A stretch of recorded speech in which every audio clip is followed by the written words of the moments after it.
करवा चौथ व्रत 2024 20 अक्टूबर या फिर 21 अक्टूबर को आज की वीडियो में हम इसी के बारे में जानेंगे। राधे राधे, जय श्री कृष्ण। दोस्तों, आप सभी का स्वागत है हमारे यूट्यूब चैनल भजनवाला में। दोस्तों, शास्त्रों में करवा चौथ का विशेष महत्व है। हर साल करवा चौथ का व्रत कार्तिक मास के कृष्ण पक्ष की चतुर्थी तिथि को मनाया जाता है। हर साल सुहागिन महिलाएं अपने पति की सलामती के लिए करवा चौथ का व्रत रखती हैं। वहीं कुंवारी कन्याएं भी करवा चौथ का व्रत रखती हैं। वो अपने अच्छे वर की कामना के लिए इस व्रत को करती हैं और यह व्रत निर्जला व्रत होता है। इस व्रत में पानी नहीं पिया जाता है पूरे दिन। इसकी शुरुआत सुबह सरगी खाकर की जाती है। मतलब इस दिन महिलाएं चांद निकलने तक अन्न जल का त्याग करती हैं। इसके बाद शाम को चलनी से चांद देखकर अपने पति की आरती उतारकर अपना व्रत खोलती हैं। साथ ही माँ पार्वती, भगवान शिव और गणेश जी की पूजा इस दिन की जाती है। अखंड सौभाग्य के लिए सुहागिन महिलाएं इस दिन निर्जला व्रत रखती है और करवा माता की विधिवत पूजा करती है। चलिए आइए इसके शुभ मुहूर्त के बारे में जानते हैं। चतुर्थी तिथि का आरंभ 20 अक्टूबर 2024 को सुबह 6:46 पर होगा और इसका समापन 21 अक्टूबर 2024 को सुबह 4:16 पर होगा। पूजा के लिए शुभ मुहूर्त रहेगा 20 अक्टूबर को शाम 5:45 से लेकर शाम को 7:01 तक। चंद्रोदय का समय रहेगा 20 अक्टूबर को शाम 7:55 से शुरू हो जाएगा। उसके बाद किसी भी वक्त चंद्रमा निकल सकता है। करवा चौथ की पूजा हमें कुछ इस तरह से करनी चाहिए।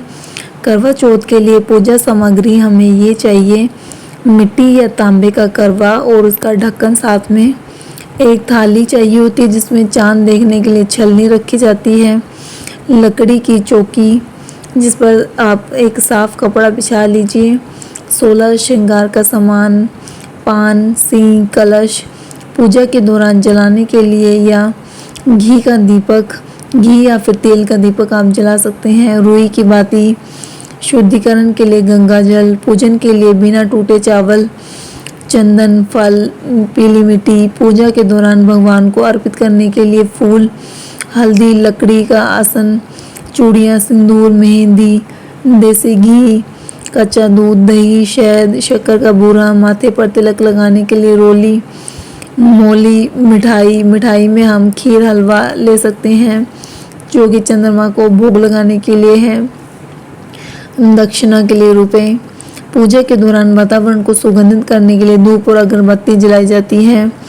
जल से भरा हुआ लोटा रखिए। करवा चौथ व्रत कथा और आरती की एक पुस्तक भी साथ में रखिएगा। थाली में हमें क्या क्या रखना चाहिए? करवा चौथ की पूजा की थाली को सजाने के लिए उसमें करवा, छलनी, दीपक, सिंदूर, पानी का लोटा, मिट्टी की 5 डेलियाँ, कांच के सिक्के और मिठाई रखनी चाहिए। दोस्तों, करवा चौथ का व्रत सरगी खाने से शुरू होता है। करवा चौथ के त्यौहार में हमें सुबह के समय सूर्योदय से पहले सरगी खाई जाती है। इस दौरान व्रती महिलाएं सात्विक भोजन करती हैं। अमूमन सरगी सास अपनी बहू के लिए बनाती हैं। सरगी में भोजन, फल, पानी, मेवे और मिठाई आदि चीज़ें खाई जाती हैं। करवा चौथ की शाम में क्या किया जाता है? करवा चौथ की शाम को महिलाएं श्रृंगार करके एकत्रित हो जाती हैं और फिर फेरी की रस्म करती हैं। इस रस्म के दौरान महिलाएं एक घेरा बना लेती है और उसमें बैठ जाती हैं और अपनी अपनी पूजा की थाली एक दूसरे को देकर पूरे घेरे में घुमाती रहती हैं। इस दौरान एक बुजुर्ग महिला करवा चौथ की कथा सुनाती है। करवा चौथ की पूजा विधि कुछ इस प्रकार से है। सुबह ब्रह्म मुहूर्त में उठ जाइए, उसके बाद स्नान आदि करके करवा चौथ के व्रत का संकल्प लीजिए। करवा चौथ के व्रत में हमें निर्जला व्रत रखना है, पूरा दिन पानी नहीं पीना है। देवी देवताओं को प्रणाम करके व्रत रखने का संकल्प ले लीजिए। करवा चौथ को में विशेष तौर पर संध्या पूजन की जाती है। शाम से पहले ही गेरू से दीवार पर फलक बना लीजिए। फिर चावल के आटे से फलक पर करवे का चित्र बनाइए या फिर आप बाजार से बने बनाए प्रिंटेड कैलेंडर भी ले सकते हैं। संध्या के समय शुभ मुहूर्त में फलक के स्थान पर चौक स्थापित करें। अब चौक पर भगवान शिव और माँ पार्वती की गोद में बैठे प्रभु गणेश जी के चित्र का स्थापना करें। माँ पार्वती को श्रृंगार सामग्री अर्पित कीजिए और मिट्टी के करवे में जल भरकर पूजा स्थान पर रखें। अब भगवान श्री गणेश, माँ गौरी, भगवान शिव और चंद्रदेव का ध्यान कीजिए और करवा चौथ व्रत की कथा सुनिए।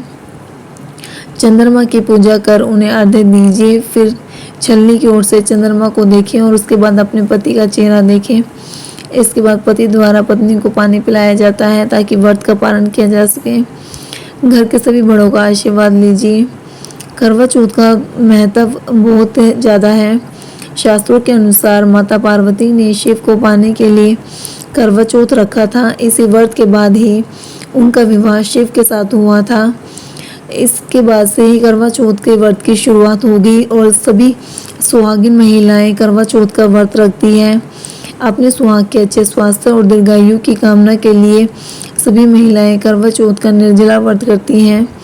यह व्रत दाम्पत्य जीवन में अपार खुशियां लेकर आता है। मान्यता है कि जो सुहागिन महिलाएं इस दिन अन्न जल का त्याग कर देती हैं, उनके सुहाग पर कभी कोई आंच नहीं आती है, कोई संकट नहीं आता है। साथ ही कुंवारी कन्याएं भी इस व्रत को करती है ताकि उन्हें अपने जीवन में अच्छा वर मिल सके। करवा चौथ में कुछ पूजा मंत्र है जो कि करनी चाहिए, जैसे कि ओम एकदंताय नमः, ओम गौरिये नमः, ओम चतुर्थी देव्ये नमः, ओम नमः शिवाय। दोस्तों, करवा चौथ का व्रत कथा सुनने बिना अधूरा होता है। तो चलिए आइए इसकी कथा के बारे में बात करते हैं। एक साहूकार के 7 लड़के और एक लड़की थी। सेठानी के सहित उनकी बहुओं और बेटी ने करवा चौथ का व्रत रखा था। रात्रि को साहूकार के लड़के भोजन करने लगे तो उन्होंने अपनी बहन से भोजन के लिए कहा। सभी भाइयों ने बहन से भोजन करने का आग्रह किया। इस पर बहन ने बताया कि आज उसका व्रत है और वह खाना नहीं खा सकती है। चंद्रमा को अर्घ्य देने के बाद ही खाना खा सकती है। सबसे छोटे भाई को अपनी बहन की हालत देखी नहीं जा रही थी और वह दूर पेड़ पर एक दीपक जलाकर छलनी के ओट में रख देता है, जो ऐसा प्रतीत होता है जैसे कि चतुर्थी का चांद हो। बहन ने अपनी भाभी से कहा कि देखो भाभी, चांद निकल आया है, चलिए हम भी अपने व्रत का पालन खोल लेते हैं। लेकिन भाभीियों ने उसकी बात नहीं मानी और व्रत नहीं खोला। भाभीियों ने बहन को भी समझाया कि तुम्हारे भाई तुम्हारे से छल कर रहे हैं, वह असली का चांद नहीं है। बट बहन नहीं समझी। बहन को अपने भाइयों की चतुराई समझ में नहीं आई और उसने नकली दीपक को देखकर करवा उसे अर्घ्य देकर खाने का निवाला भी खा लिया। जैसे ही वह पहला टुकड़ा मुंह में डालती है उसे छींक आ जाती है, दूसरा टुकड़ा डालती है तो उसमें बाल निकल आता है और तीसरा टुकड़ा मुंह में डालती है तो उसके पति की मृत्यु का समाचार उसे मिलता है। वह बेहद दुखी हो जाती है। उसकी भाभी सच्चाई बताती है कि उसके साथ ऐसा क्यों हुआ। व्रत को गलत तरीके से टूटने के कारण देवता उससे नाराज हो गए हैं। इस पर करवा निश्चय करती है कि वह अपने पति का अंतिम संस्कार नहीं करेगी और अपने सतीत्व से उन्हें पुनर्जीवन दिलाकर रहेगी। शोकाकुल होकर वह अपने पति के शव को लेकर 1 वर्ष तक बैठी रही और उसके ऊपर उगने वाली घास को इकट्ठा करती रही। उसने पूरे साल की चतुर्थी को व्रत किया और अगले साल कार्तिक कृष्ण चतुर्थी पर फिर से आने पर उसने पूरे विधि विधान से करवा चौथ का व्रत किया। शाम को सुहागिनों से अनुरोध किया कि यम सुई ले लो, पी सुई दे दो, मुझे भी अपने जैसी सुहागिन बना दो।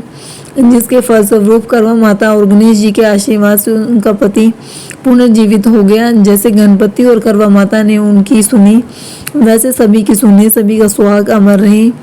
तो दोस्तों, ये थी हमारी आज की वीडियो। आपको हमारी आज की वीडियो कैसी लगी कमेंट में बताइएगा और भी ऐसी वीडियोस के लिए हमारे चैनल को सब्सक्राइब